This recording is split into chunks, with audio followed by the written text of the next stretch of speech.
I was working at this casting company called Fenton and Feinberg for many years. Great name, like that's. It sounded like a law firm, but back in the day, when I started, I've been doing this for a very long time. There were probably 10 or 15 major casting offices across the country. Now there are more like 300.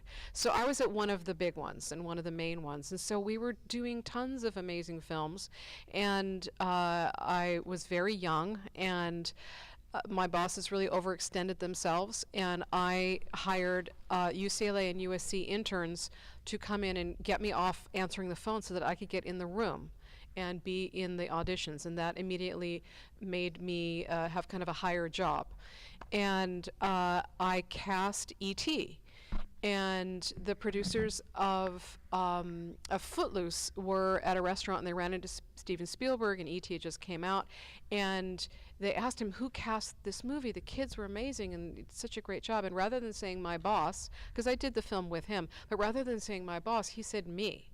Wow. And so the producer of Footloose hired me to cast this movie while I was at that company, and I brought it into the company. And it was at that point I realized, hey, I can do this on my own. And I cast the film, and then I left and went out and worked as an independent casting director. I've been doing that for the last 75 years. But that was, could have gone either way. But that I know was a break that he said me. And also the producers of E.T. gave me on-screen billing, which I hadn't been getting. I was there for 5 years casting a lot of these movies and not getting actual billing. And they asked my boss, could we give her billing? And he said no. And they went ahead and gave it to me anyway. Really? And that's what put me on the map, and that's Kathy Kennedy and Frank Marshall. Oh, good people. Mm-hmm. Katie, can you think of a break that was important to you? Yeah, actually, it's funny. It goes back to, I did a play that John Patrick Shanley had written at the Public Theater in New York. And I'd been doing off-Broadway stuff, but that was sort of the first time someone was like, no, you should play this. I auditioned and all that, but it was definitely him, I would say, that gave me my first sort of What was the job. What were you playing? A psychic. There was two sisters. It was called Sailor Song, and this sort of whimsical woman, and it was a really fun play. There was dancing and singing, and then also with Alex of Venice, as far as film goes, Chris Messina. I mean, when he signed on to direct that really catapulted everything. So he's definitely someone that I would say as well. Alex, is there a moment of a break for you that you can recall? I'm lucky to be the last one because I've been thinking about what's the smartest answer to give. Straightforwardly, I think my career has been lucky breaks, bad breaks, lucky breaks, bad breaks, and I think actually I will take all of them as breaks, because all the bad things that happened when I had content rejected or trashed by critics or telling me, like, what the hell are you doing here? That felt pretty much as constructive as some of the moment where I could tell you that, for example, the Sky's acquisition department, when they bought New York Influence City, I guess that could be a break.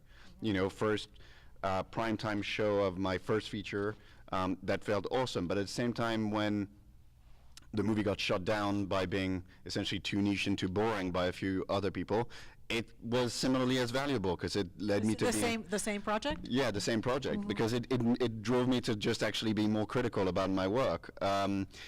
Similarly, I would say that actually 808 overall is my break because it took 5 years, a hell of a lot of fight, a clearance system that just endless. That's you imposing your will on the world, isn't it? Oh, I wish. Well, quite the opposite, because actually an independent documentary like 808 is trying to impose something which is out of the industry and put it into the industry by facing, and both film and music industries. So all of a sudden, my lawyers might consider it to be one of my lucky break because he defended me well and taught me a lot. And I think this is why I can't seem to find a straightforward answer to that. Is I think as long as you really capitalize on whatever experience you're having at that moment on the project you're having, so that the next project you're that little bit wiser, that's a break. And every time you get to have another project, that's a break. And then you meet amazing people along the way. Like, I mean, as I said, after all this producing, I met the producer Robin Bennett, who worked on It Follows. We talked about this horror project I had written, and she turned around and said, "I'm only coming on board if you're directing it." And I looked at her and said, "You do realize I'm a producer?" For once, I was actually quite speechless.